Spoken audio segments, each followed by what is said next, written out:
Freedom ಪಾರ್ಕ್ನಲ್ಲಿ ಕರ್ನಾಟಕ ರಾಜ್ಯ ಬಲಗೈ ಸಮುದಾಯಗಳ ಒಕ್ಕೂಟ ವತಿಯಿಂದ ಒಳಮೀಸಲಾತಿ ರಹಿತ ಹಳೆ ಮೀಸಲಾತಿಯ ಜಾರಿಗಾಗಿ ಒತ್ತಾಯಿಸಿ ಬೃಹತ್ ಪ್ರತಿಭಟನಾ ಸಮಾವೇಶ.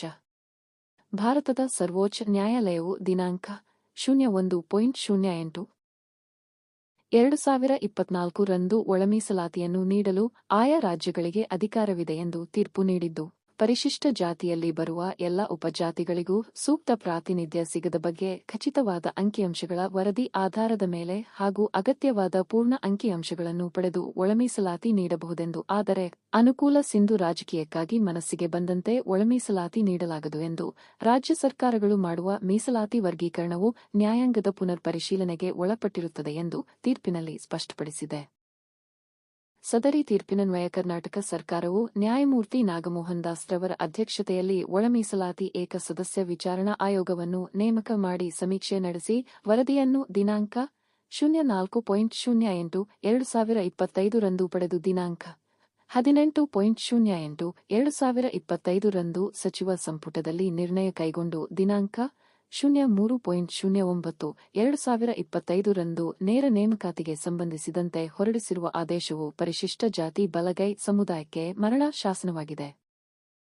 ನ್ಯಾಯಮೂರ್ತಿ ನಾಗಮೋಹನ್ ದಾಸ್ ರವರು ಸಮೀಕ್ಷೆಯನ್ನು ಪೂರ್ಣ ಪ್ರಮಾಣದಲ್ಲಿ ನಡೆಸದೆ, ಸರ್ವೋಚ್ಚ ನ್ಯಾಯಾಲಯದ ಆದೇಶದಂತೆ ಅಗತ್ಯ ಅಂಕಿಅಂಶಗಳನ್ನು ಕ್ರೋಢೀಕರಿಸದೆ ಒಂದು ಜಾತಿಯನ್ನು ಓಲೈಸಲು ಪರಿಶಿಷ್ಟ ಜಾತಿಯ ಬಲಗೈ ಸಮುದಾಯದ ಜನಸಂಖ್ಯೆಯನ್ನು 04 ಭಾಗಗಳಾಗಿ ವಿಂಗಡಿಸಿ 38 ಲಕ್ಷ ಬಲಗೈ ಸಮುದಾಯದ ಜನಸಂಖ್ಯೆಯನ್ನು ಅಲೆಮಾರಿ ಗುಂಪಿಗೆ, 2,58,915 ಜನಸಂಖ್ಯೆಯನ್ನು ಮಾದಿಗರ ಗುಂಪಿಗೆ, ಸರ್ಕಾರದ ನಿಬಂಧನೆಗಳಿಗೆ ವಿರುದ್ಧವಾಗಿ 4,74,954 ಜನರನ್ನು ಆದಿಕರ್ನಾಟಕ, ಆದಿ ದ್ರಾವಿಡ ಹಾಗೂ ಆದಿ ಆಂಧ್ರಗಳೆಂದು ವಿಂಗಡಿಸಿ 1% ಮೀಸಲಾತಿ ನಿಗದಿಪಡಿಸಲು ಶಿಫಾರಸು ಮಾಡಿರುವುದಲ್ಲದೆ, ಜನರಲ್ ಮೆರಿಟ್ನಲ್ಲಿ ನೇಮಕವಾಗಿರುವ ಪರಿಶಿಷ್ಟ ಜಾತಿಯ ಬಲಗೈ ಸಮುದಾಯದ ನೌಕರರನ್ನು ಒಟ್ಟಾರೆ ಸಂಖ್ಯೆಯಲ್ಲಿ ಪರಿಗಣಿಸಿರುವುದಲ್ಲದೆ, ಸಾಮಾನ್ಯ ಸ್ಥಾನಗಳಲ್ಲಿ ಗೆದ್ದಿರುವ ಜನಪ್ರತಿನಿಧಿಗಳನ್ನು ಬಲಗೈ ಜನಪ್ರತಿನಿಧಿಗಳ ಒಟ್ಟಾರೆ ಸಂಖ್ಯೆಯಲ್ಲಿ ಪರಿಗಣಿಸಿ ದುರುದ್ದೇಶಪೂರಿತವಾದ ಪಕ್ಷಪಾತದಿಂದ ಕೂಡಿದ ವರದಿಯನ್ನು ಸಿದ್ಧಪಡಿಸಿ ಚೆನ್ನಾಗಿ ಉಂಡವರು ತ್ಯಾಗ ಮಾಡಬೇಕು ಎಂದು ಉದ್ದೇಶಪೂರ್ವಕವಾಗಿಯೇ ಬಲಗೈ ಸಮುದಾಯಕ್ಕೆ ಯಾವುದೇ ಮೀಸಲಾತಿ ಸೌಲಭ್ಯ ದೊರೆಯದಂತೆ ವರದಿ ನೀಡಿರುತ್ತಾರೆ.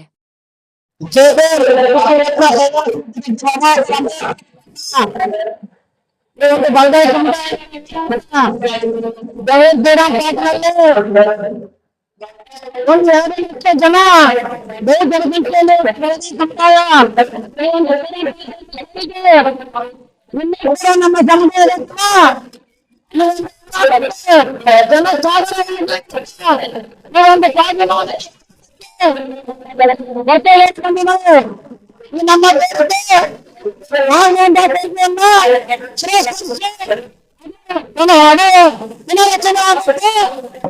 ನಮ್ಮ ಅನ್ಯಾಯವಾಗಿದೆ.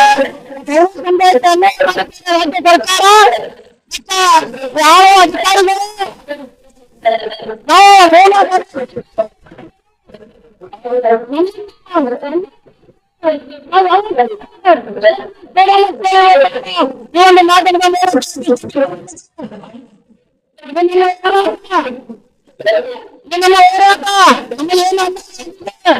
ನಮ್ಮ ನ್ಯಾಯ ಸುಧಾರಣೆಗೆ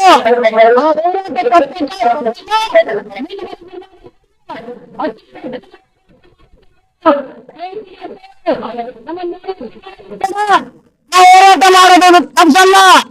ನಾನು ಸಂಬಂಧಪಟ್ಟ ನನ್ನ ನಮ್ಮ ಬಲಗೈ ಸಮುದಾಯದ ಒಂದು ಮತವನ್ನು ಕೇಂದ್ರವಾಗಿ ಸಿಎಂ ಆಗಿದೆ. ಏಕ ಕ್ರೀಡಾ ಪಾರ್ಕ್ನಲ್ಲಿ ನಾನು ನಿಮ್ಮ ಮತ ಕೊಟ್ಟು ಹೋರಾಟ ಮಾಡೋ ಪರಿಸ್ಥಿತಿ ರಾಜ್ಯ ಸರ್ಕಾರ ತಂದಿದೆ. ನನ್ನ ಬಲಗೈ ಸಮುದಾಯಕ್ಕೆ ಏನು ಅನ್ಯಾಯ ಮಾಡಿದಾರಲ್ಲ, ಈ ಅನ್ಯಾಯವನ್ನು ಸರಿಪಡಿಸಬೇಕು. ಸರಿಪಡಿಸಲೇ ಹೋದಲ್ಲಿ ಮುಂದಿನ ದಿನಮಾನಗಳಲ್ಲಿ ಇತರ ಹೋರಾಟ ಮಾಡಿ ರಕ್ತಪಾತ ಮಾಡುತ್ತೇವೆ. ಈ ರಕ್ತಪಾತ ಮಾಡೋರು ಬಲಗೈ ಸಮುದಾಯಕ್ಕೆ ಬರ್ತೇವೆ. ರಕ್ತ ಕ್ರಾಂತಿ ನಾವು ಮಾಡ್ತೇವೆ. ಮಾತಲ್ಲಿ ನಾವು ಭಾರತ್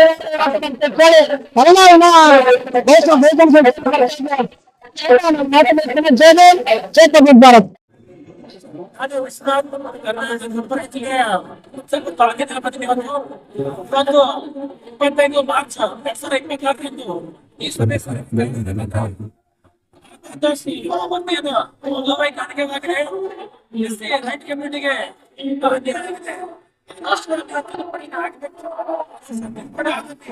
ಎಸ್ಸಿ ರೈಟ್ ಕಮ್ಯುನಿಟಿ ಛತ್ರಪತಿ ಸಮುದಾಯಕ್ಕೆ ನ್ಯಾಯ ಸಿಗ್ತಕ್ಕಿಂತ ಮತ್ತು ಹೋರಾಟದ ಮುಖಾಂತರ ಸರ್ಕಾರಕ್ಕೆ ಎಚ್ಚರ ಕೊಡಕ್ಕೆ ಸರ್ಕಾರ ಈ ನಮ್ಮ ಹೋರಾಟಕ್ಕೆ ಬಿಟ್ಟು ಇರ್ತದೆ. ಸರಿಯಾಗಿ ನಾವು ರಸ್ತೆಗೆ ಹೋರಾಟ ಮಾಡಬೇಕಾಗಿತ್ತು. ಹಾಗಾಗಿ ಸರ್ಕಾರಕ್ಕೆ ಎಸ್ಸಿ ಮಾಡ್ತಾ ಇದ್ದೇವೆ. ನಾವು ಒಂದು ವೇಳೆ ಈ ನಮ್ಮ ಒಂದು ವ್ಯಾಪ್ತಿಗೆ ಉದ್ಯಮದಲ್ಲಿ ರಸ್ತೆಗೆ ಉತ್ತರವಾಗಿ ಹೋರಾಟ ಮಾಡಿ ನಮ್ಮ ಹಕ್ಕನ್ನು ಪಡೆಯಬೇಕಾಗುತ್ತದೆ. ಮಾಜಿ ಸಚಿವರಿಗೂ ಹಾಲಿ ಶಾಸಕರಿಗೂ ಮತ್ತು ಮಾಜಿ ಶಾಸಕರಿಗೂ ಮತ್ತು ಎಲ್ಲ ಗಣ್ಯ ವ್ಯಕ್ತಿಗಳಿಗೂ ಮತ್ತು ಎಲ್ಲ ಕರ್ನಾಟಕ ರಾಜ್ಯದಾದ್ಯಂತ ಬಂದಿರತಕ್ಕಂಥ ಗುಲ್ಬರ್ಗ, ರಾಯಚೂರು, ಬಿಜಾಪುರ, ಇದೆಲ್ಲ ಸೌತ್ ಮತ್ತು ನಾರ್ತ್ ಎಲ್ಲ ಕರ್ನಾಟಕದ ರಾಜ್ಯದ ಬಂದಿರತಕ್ಕಂಥ ಎಲ್ಲ ಸೋದರರಿಗೂ ನಾನು ವಂದನೆಗಳನ್ನು ಸಲ್ಲಿಸಿ ನನ್ನ ಎರಡು ಮಾತು ಮುಗಿಸ್ತೇನೆ. ಜೈ ಕರ್ನಾಟಕ. ವೈಜ್ಞಾನಿಕವಾದಂತಹ ಒಂದು ವರದಿ ರಾಜ್ಯ ಸರ್ಕಾರಕ್ಕೆ ಆದೇಶವನ್ನು ಹೊರಡಿಸಿದೆ. ಈ ಬಲಗೈ ಸಮುದಾಯಕ್ಕೆ ಆಗ್ತಿರ್ತಕ್ಕಂಥ ಅನ್ಯಾಯ ಬೆಂಗಳೂರಿನ ಲಕ್ಷಾಂತರ ನನ್ನ ಬಲಗೈ ಬಂಧುಗಳೊಂದಿಗೆ ಇವತ್ತು ನಾವು ಪ್ರತಿಭಟನೆ ರಾಜ್ಯ ಸರ್ಕಾರಕ್ಕೆ ಎಚ್ಚರಿಕೆಯನ್ನು ಕೊಡ್ತಕ್ಕಂಥ ಮುಖ್ಯವಾಗಿ ರೋಸ್ಟರ್ ಕಾಯ್ದೆ ಸರಿಪಡಿಸಿ ಈ ರೋಸ್ಟರ್ ಈ ಅತಿ ಹೆಚ್ಚು ಸಮುದಾಯಕ್ಕೆ ವಲಯ ಸಮುದಾಯ ಇರೋದು ರೋಸ್ಟರ್ ಬಿಂದು ಕಾಲಂ ನಂಬರ್ ಏನ್ ಮಾಡ್ಕೊಂಡ್ಬಂದ್ರೆ ಒಂದಕ್ಕೆ ಪ್ರವರ್ಗ ನಂತರ 9ನೇ ಕಾಲಂ ಪ್ರವರ್ಗ ಬಿ ಆಗಿದೆ. ಹಂಗಂದ್ರೆ ರಾಜ್ಯ ಸರ್ಕಾರಕ್ಕೆ 1ರಿಂದ 9 ತನಕ ಬರ್ತಕ್ಕಂಥ ಮುದ್ದೆ ಜಾತಿಗಳು ಯಾವ ಅಲ್ಪಸಂಖ್ಯಾತರಾಗಿರ್ಬೋದು, ಲಿಂಗಾಯತರಾಗಿರ್ಬೋದು, ಬ್ರಾಹ್ಮಣರಾಗಿರ್ಬೋದು, ಒಕ್ಕಲಿಗರಾಗಿರ್ಬೋದು, ಊರಾರು ಕೂಡ ರಾಜ್ಯ ಸರ್ಕಾರಕ್ಕೆ ಕಾಣ್ತಿರ್ಲಿಲ್ವಾ? ವಲಯರಿಗೆ ಒಂದು ರೋಸ್ಟರ್ ಬಿಂದು ರೋಸ್ಟರ್ ಬಿಂದು 9ಕ್ಕೆ ಕಂಡ್ರೆ ವಲಯರು ಯಾರು ನಿಮಗೆ ಕಾರಣ ರಾಜ್ಯ ಸರ್ಕಾರದಿಂದ ಬೇಕು ಅಂತ ಒಂದು ಉದ್ದೇಶಪೂರ್ವಕವಾಗಿ ವಲಯರನ್ನ ರಾಜ್ಯದಿಂದ ತುಳಿಬೇಕು, ವಲಯರನ್ನ ರಾಜ್ಯದಲ್ಲಿ ಕೆಳಗಿಳಿಸಬೇಕು. ಯಾಕೆಂದ್ರೆ ಈ ಮುಖಾಂತರ ವಲಯರಿಗೆ ಈ ರೋಸ್ಟರ್ ಪ್ರಕಾರ ಏನ್ ಮಾಡಿದ್ರೆ ಅದು ವಲಯರಿಗೆ ಆರ್ಥಿಕವಾಗಿ, ಶೈಕ್ಷಣಿಕವಾಗಿ, ರಾಜಕೀಯವಾಗಿ ತುಳಿಲಿಕ್ಕೋಸ್ಕರ ರಾಜ್ಯ ಸರ್ಕಾರ ಮಾಡಿರ್ತಕ್ಕಂಥ ಒಂದು ಕಾಯ್ದೆ. ಈ ಒಂದು ಆದೇಶ ಏನಿದೆ ಯಾಕಂದ್ರೆ ವಲಯರು ರಾಜ್ಯದಲ್ಲಿ, ದೇಶದಲ್ಲಿ ಅತಿ ಹೆಚ್ಚಿನದಾಗಿ ಮುಂದೆ ಬಂದ್ಬಿಟ್ರೆ ನಮ್ಮನ್ನು ಇವರು ಆಡ್ತಾರೆ. ಹಿಂದೆ ಒಡೆದಾಳುವ ನೀತಿ ಇತ್ತು, ಆ ನೀತಿ ವಲಯರು ಹೊಂಟೋಗ್ತಾರೆ, ನಮ್ಮನ್ನೇ ಹೊಡೆದು ವಲಯರು ಆಡ್ತಾರೆ. ವಲಯರು ಮುಂದೆ ಈಗ ಮುಖ್ಯಮಂತ್ರಿ ಕೂಗಿ ವಲಯರನ್ನ ಕೂರಿಸ್ಕೊಳ್ಬೇಕು, ವಲಯರಿಗೆ ರಾಜ್ಯ ಹೋಗ್ತದೆ, ಅವ್ರು ಹೇಳದೆ ನಾವು ಕೇಳಬೇಕು. ಆದರೆ ರಾಜ್ಯ ಸರ್ಕಾರ ಏನನ್ನು ನಾವು ವ್ಯಕ್ತಪಡಿಸ್ತೇವೆ ಅಂತಂದ್ರೆ ಹಿಂದೆ ಹೆಂಗೆ ಅಂಬೇಡ್ಕರ್ ಹೇಳಿದ್ರು ಒಂದು ಕಾಲದ ಹಿಂದೆ ವಲಯರು ತಿರುಮೂಲ ರಂಗರಾವ್ ಅವರು ಯಾವಾಗ ನನ್ನ ಜನಗಳು ಕಾರ್ನಲ್ಲಿ ತಿರುಗಾಡ್ತಾರೆ ಧೂಳು ನನ್ನ ಮುಖ ಬರುತ್ತಿದೆ ಆಗ ನನ್ನ ಸಮುದಾಯ ಮೇಕ್ಬೇಕು ಅಂತ ಮಾತು ತಿರುಮೂಲ ರಂಗರಾವ್ ಹೇಳಿದ್ರು. ಅಂತ ಒಂದು ಪರಿಸ್ಥಿತಿನ ವಲಯರು ಮುಂದಕ್ಕೆ ಬಂದ್ಬಿಟ್ರೆ ರಾಜ್ಯದಲ್ಲಿ ವಲಯರು ಮುಂದಕ್ಕೆ ಬಂದ್ಬಿಟ್ರೆ ಶೈಕ್ಷಣಿಕವಾಗಿ, ರಾಜಕೀಯವಾಗಿ, ಆರ್ಥಿಕವಾಗಿ ನಮ್ಗೆ ಕುಗ್ಗಿಸ್ತಾರೆ. ನಾವು ಅವ್ರು ಹೇಳಿದ ಕೇಳ್ತಿರ್ಬೇಕಂತ ಒಂದು ಪಿತೂರಿ ನಡೆಸ್ತಕ್ಕಂಥದ್ದು ರಾಜ್ಯ ಸರ್ಕಾರ ಮಾಡ್ತಾ ಇದೆ. ಮತ್ತಿನ್ನೊಂದು ಅಂತಂದ್ರೆ ಈ ರೋಸ್ಟರ್ ಕಾಯ್ದೆ ಇದನ್ನು ಕೂಡಲೇ ಸರಿಪಡಿಸಲೇಬೇಕು. ಇವತ್ತು ಅದು ಆ ಉದ್ದೇಶಕ್ಕೋಸ್ಕರ ನಾವು ಹೋರಾಟ ಮಾಡ್ತಿರೋದು. ನೋಡಿ, ನಾನು ಆಗ ಹೇಳಿದೆ ನಿಮಗೆ, 1ಕ್ಕೆ ಮಾದಿಗರು ಕೊಟ್ರೆ 9ಕ್ಕೆ ವಲಯರು ಕೊಡ್ತಾರೆ. ಮದುವೆ ಹೇಳ್ಕೋಬೇಕು, ಮುಡ್ತಿದ್ದೀರಾ? ರಾಜ್ಯ ಸರ್ಕಾರ ಮುಡ್ತಿದ್ದೀರಾ? ನಮ್ಮ ವಲಯರ ರಾಜಕೀಯ ನಾಯಕರು ಮಾದೇವಪ್ಪರ್ ಆಗಿರ್ಬೋದು, ಪ್ರಿಯಾಂಕ್ ಖರ್ಗೆ ಆಗಿರ್ಬೋದು, ಮಲ್ಲಿಕಾರ್ಜುನ್ ಖರ್ಗೆ ಆಗಿರ್ಬೋದು, ನಮ್ಮ ಚಲವಾದಿ ನಾರಾಯಣ ಸ್ವಾಮಿ ಆಗಿರ್ಬೋದು, ಯಾವುದೇ ಪಕ್ಷ ಇರಲಿ, ಇರ್ರಿಲೆವೆಂಟ್ ಆಫ್ ಪಾರ್ಟಿ. ಬಟ್ ಈ ರಾಜಕೀಯ ನಾಯಕರು ಏನ್ ಮಾಡ್ತಿದ್ದಾರೆ ಅಂತಂದ್ರೆ ವಲಯರನ್ನ ಸಂಪೂರ್ಣವಾಗಿ ಮುಗಿಸ್ಬೇಕು.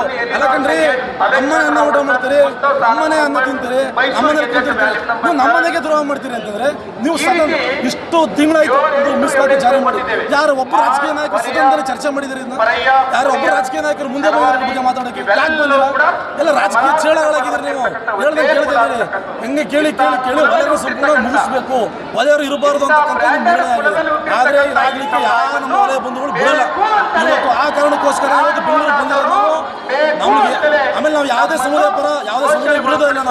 ನಮಗೆ ಸಿಗಬೇಕಾಗಿರ್ತಕ್ಕಂಥ ನ್ಯಾಯ, ನಮ್ಗೆ ಸಿಗಬೇಕಾದ ಹಕ್ಕು ನಾವು ಕೇಳ್ತಾ ಇದೀವಿ. ಈ ನ್ಯಾಯಯುತ ಹಕ್ಕಿಗೆ ನಮ್ದು ಸಂಪೂರ್ಣ ಸಮುದಾಯ ಬೆಂಬಲವಿದೆ. ಆ ನಿರೀಕ್ಷೆ ನಾವಿದ್ದೀವಿ. ರಾಜ್ಯ ಸರ್ಕಾರ ನಮಗೆ ಒಳ್ಳೇದು ಮಾಡ್ತೇನೆ ಅಂದ್ಕೊಂಡಿದ್ದೀವಿ. ನಿರೀಕ್ಷೆ ನಾವು ಬಯಸ್ತೇವೆ ಹೇಳ್ತಾ ನಮ್ಮ ಮಾತನ್ನು ಮುಗಿಸ್ತೀವಿ. ಬಂಧುಗಳು ಎಲ್ಲರಿಗೂ ನಮಸ್ಕಾರ. ಹೆಸರು ಹೇಳಿ. ಹೆಸರು ಮುನಿಗೋಪಾಲ್ ಅಂತ ಹೇಳಿ, ಮೈಸೂರು ವಿಶ್ವವಿದ್ಯಾಲಯ ಸಂಶೋಧಕರು.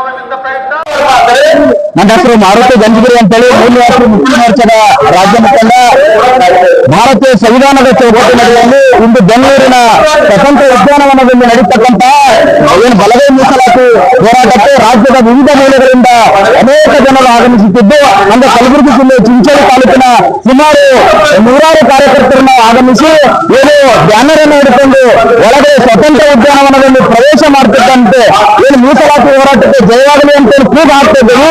ಸಡನ್ಲಿ ಪೊಲೀಸ್ ಇಲಾಖೆಯವರು ಬಂದು ನಮಗೆ 10-15 ಜನರು ಒಳಗೊಯ್ದು ಸುಮಾರು 1 ಗಂಟೆಗಳ ಕಾಲ ಕೂಡಾಕಿದ್ರು.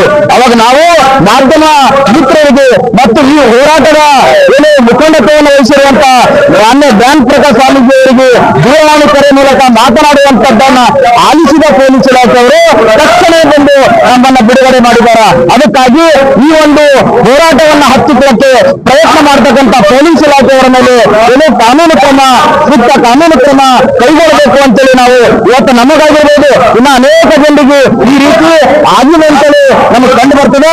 ಅದಕ್ಕ ಈ ರೀತಿ ಮುಂಬರ್ತಕ್ಕಂಥ ದಿನಮಾನಗಳಲ್ಲಿ ಹೋರಾಟವನ್ನ ಹತ್ತಿಕ್ಕತಕ್ಕಂಥ ಕೆಲಸ ಪೊಲೀಸ್ ಇಲಾಖೆಯವರು ಮಾಡಬಾರ್ದು. ನಾವು ಭಾರತೀಯ ಸಂವಿಧಾನದ ಚೌಕಟ್ಟಿನಲ್ಲಿ ಹೋರಾಟ ಮಾಡ್ತಾ ಇದ್ದೀವಿ. ಬಾಬಾ ಸಾಹೇಬ್ ಅಂಬೇಡ್ಕರ್ ಬರಬೇಕಂತ ಸಂವಿಧಾನದ ಅಡಿಯಲ್ಲಿ ನಾವು ನಮ್ಮ ಕೂಗನ್ನ ಏನು ಹೋರಾಟವನ್ನ ಮಾಡಿ ನಾವು ನ್ಯಾಯಯುತವಾದ ಏನು ನ್ಯಾಯವನ್ನು ಪಡಿಲಕ್ಕ ನಾವು ಇವತ್ತಿನ ದಿವಸ ಹೋರಾಟ ಮಾಡ್ತಾ ಇದ್ದೀವಿ. ಅದಕ್ಕ ಪೊಲೀಸ್ ಇಲಾಖೆಯವರ ಮೇಲೆ ಏನೋ ಮೇಲಿನ ಅಧಿಕಾರಿಗಳು ನಿಗಾ ಇಡಬೇಕು ಅಂತೇಳಿ ತಮ್ಮ ಸುದ್ದಿವಾಹಿನಿಯ ಮೂಲಕ ನಾವು ಆಗ್ರಹ ಮಾಡ್ತಾ ಇದ್ದೀವಿ ಸರ್. ಅಥವಾ ಒಳ ಮೀಸಲಾತಿ ಸಿಗಬೇಕು, ನಮಗೆ ಸಿಗಬೇಕು ಅಂತ ಅಥವಾ ಯಾರಿಗೂ ಕೂಡ ಆಗೋದಿಲ್ಲ. ಇವತ್ತು ಏನಂದ್ರೆ ನೋಡಿ 2024 ಒಂದು ಡೈರೆಕ್ಷನ್ ಮಾಡ್ತಾರೆ ರಾಜ್ಯ ಸರ್ಕಾರಗಳು ಒಳ ಮೀಸಲಾತಿನ ಅವರ ಅವ್ರಿಗೆ ಸಾಮಾಜಿಕವಾಗಿ ವ್ಯತ್ಯಾಸಗಳು ಕಂಡು ಬಂದ್ರೆ 100 ಜಾತಿ ಒಳಗಡೆ ಆ ಕಾರಣಕ್ಕೆ ಒಳ ಮೀಸಲಾತಿನ ಜಾರಿ ಮಾಡ್ಲಿಕ್ಕೆ ಎಂಪರಿಕಲ್ ಡಾಟಾ ಇದ್ರು ಜಾರಿ ಮಾಡಬಹುದು ಅಂತ 1ನೇ ತಾರೀಕು 2024 ಡೈರೆಕ್ಷನ್ ಮಾಡಿಕ್ಕೆ ಆಗಸ್ಟ್ 3 ಸಾಧ್ಯ ಆಗಲ್ಲ. 2024 ರಾಜ್ಯ ಸರ್ಕಾರ ಬಹುಜನ್ ಸಮಾಜ ರಾಷ್ಟ್ರೀಯ ಅಧ್ಯಕ್ಷ ಮಾಡ್ತಾರೆ. ಆ ಸಂದರ್ಭದಲ್ಲಿ ನಮ್ಮ ಜೊತೆ ಇವತ್ತು ಇಲ್ಲಿ ಬೀದಿ ಬಂದು ರಾಜ್ಯ ಸರ್ಕಾರದ ಮುಖ್ಯಮಂತ್ರಿ ಅವರು ತರಾತುರಿಲಿ ಜಾರಿ ಮಾಡುವಂತ ಕೆಲಸ ಮಾಡ್ತಾ ಇದ್ದಾರೆ. ಒಂದ್ ವೇಳೆ ಜಾರಿ ಮಾಡದೇ ಆದ್ರೆ ನಮ್ಮ ಸಮುದಾಯ ಏನು ಪರಿಸ್ಥಿತಿ ಬಲಗೈ ಸಮುದಾಯ ಇವ್ರ ದೊಡ್ಡ ಹೋರಾಟ ಮಾಡಿ ಪಾಠ ಕಲಿಸಬೇಕಾಗುತ್ತೆ. ಬೆಂಗಳೂರಿನ ಫ್ರೀಡಂ ಪಾರ್ಕ್ ನಲ್ಲಿ ಏನು ಇವತ್ತು ಬಲಗೈ ಸಂಬಂಧಿತ ಜಾತಿಗಳಿಂದ ನಾವು ಮೋಹನ್ ದಾಸ್ ವರದಿಯನ್ನ ತಿರಸ್ಕಾರ ಮಾಡಿ ಈ ಹಲವಾರು ಹೆಸರು ಪ್ರಕಾರನೇ ಇವತ್ತು ನೇಮಕಾತಿ ಮಾಡ್ಬೇಕು ಅನ್ನುವಂತ ಒತ್ತಾಯದ ಮೇರೆಗೆ ಇವತ್ತು ನಮ್ಮ ಪೂಜ್ಯ ಜ್ಞಾನ ಪ್ರಕಾಶ್ ಸ್ವಾಮೀಜಿಯವರ ನೇತೃತ್ವದಲ್ಲಿ ಇವತ್ತು ಬೃಹತ್ ಪ್ರಮಾಣದ ಹೋರಾಟವನ್ನ ಹಮ್ಮಿಕೊಂಡಾಗಿತ್ತು. ಇಡೀ ರಾಜ್ಯದ ಉದ್ದಗಲಕ್ಕೂ ಏನು ಇವತ್ತು ಜನ ಈ ಫ್ರೀಡಂ ಪಾರ್ಕ್ ಸೇರಿದ್ರು. ಒಂದೇ ಒಂದು ಒಕ್ಕೂರಿನ ಕೂಗಾಗಿತ್ತು. ಒಳ ಮೀಸಲಾತಿಯಿಂದ ಜಾತಿಗಳ ನಡುವೆ ಇವತ್ತು ಏನು ನಮ್ದು ದಲಿತ ಜಾತಿಗಳಿದಾವೆ ಎಲ್ಲರಲ್ಲೂ ಕೂಡ ಒಡಕು ಮಾಡುವಂತ ಕೆಲಸ ಆಗಿತ್ತು. ಹಿಂಗಾಗಿ ರಸಬಿಂದುವಿನಲ್ಲಿ ಆಗಿರ್ತಕ್ಕಂಥ ಮತ್ತೆ ನಾಗಮೋಹನ್ ದಾಸ್ ವರದಿಯಲ್ಲಿ ಸಾಕಷ್ಟು ಲೋಪದೇಶಗಳು ಕೂಡ ಇದ್ರು. ಅದನ್ನ ಸರಿಯಾಗಿ ಅಧ್ಯಯನ ಮಾಡೋದನ್ನ ಜಾರಿ ಮಾಡಕ್ ಹೊರಟಿರ್ತಕ್ಕಂಥ ಸರ್ಕಾರ ನಿರ್ಧಾರವನ್ನು ಖಂಡಿಸಿ ನಾವು ಹೋರಾಟವನ್ನು ಮಾಡಿದೀವಿ. ನಮಗೆ ಹೋರಾಟಕ್ಕೆ ಒಂದು ಬಲ ಬಂದಂತಾಗಿದೆ. ಮುಖ್ಯಮಂತ್ರಿಗಳು ಕೂಡ 27ನೇ ತಾರೀಕಿಗೆ ಏನು ಒಳ ಮೀಸಲಾತಿ ಬಗ್ಗೆ ಒಂದು ನಿರ್ಧಾರ ತಗೊಳ್ಬೇಕಾಗಿತ್ತು ಅನ್ನೋಂಥದ್ರ ಕೂಗಿತ್ತು. ಅದನ್ನ ಕೈ ಬಿಟ್ಟು ಮುಂದಿನ ದಿನಮಾನಗಳಲ್ಲಿ ಎಲ್ಲ ಜನರನ್ನ ಕರೆಸಿ ಎಲ್ಲ ಜಾತಿಯ ಮುಖಂಡರನ್ನ ಕರೆಸಿ ಚರ್ಚೆ ಮಾಡಿ ಅದನ್ನ ಮೀಸಲಾತಿಯನ್ನ ಮುಂದುವರಿಸ್ತೀವಿ. ಹಾಗೆ ಈಗ ಇವತ್ತೇನು ನೇಮಕಾತಿ ಮಾಡ್ಕೊಳಕ್ 56,000 ಪೋಸ್ಟ್ ಗಳ ನೇಮಕಾತಿ ಮಾಡ್ಕೊಳಕ್ ಹೊರಟಿತ್ತು, ಅದು ಕೂಡ ಸ್ಥಗಿತ ಮಾಡಿರುವಂತದ್ದು ಕೂಡ ನಮ್ಮ ಮುಂದೆ. ಹಾಗಾಗಿ ಸರ್ಕಾರಕ್ಕೆ ಇವತ್ತು ನಮ್ಮ ಕೂಗು ಮುಟ್ಟಿದ್ರಿಂದ, ನಮ್ಮ ಹೋರಾಟದ ಕಿಚ್ಚು ಅವರಿಗೆ ತಟ್ಟಿದ್ರಿಂದ ಇವತ್ತು ಈ ಒಳ ಮೀಸಲಾತಿಯನ್ನ ಕೈ ಬಿಟ್ಟು ನಾಗಮೋಹನ್ ದಾಸ್ ವರದಿಯನ್ನ ಪೂರ್ಣ ಪ್ರಮಾಣದಲ್ಲಿ ತಿರಸ್ಕಾರ ಮಾಡುವಂತ ನಿರ್ಧಾರಕ್ಕೆ ಬಂದಿದ್ದ ಸರ್ಕಾರಕ್ಕೆ ತುಂಬ ಹೃದಯದ ಧನ್ಯವಾದಗಳನ್ನು ತಿಳಿಸ್ತಾ ಇದ್ದೀವಿ. ಇನ್ನು ಕಟ್ಟಿಮನಿ, ಕರ್ನಾಟಕ ರಾಜ್ಯ ದಲಿತ ಸಂಘರ್ಷ ಸಮಿತಿ ವಿಜಯಪುರ. ಚಂದ್ರಕಾಂತ್ ಸಿಂಗಿ, ದಲಿತ ಸಂಘರ್ಷ ಸಮಿತಿ ಜಿಲ್ಲಾ ಸಂಚಾಲಕರು ವಿಜಯಪುರ.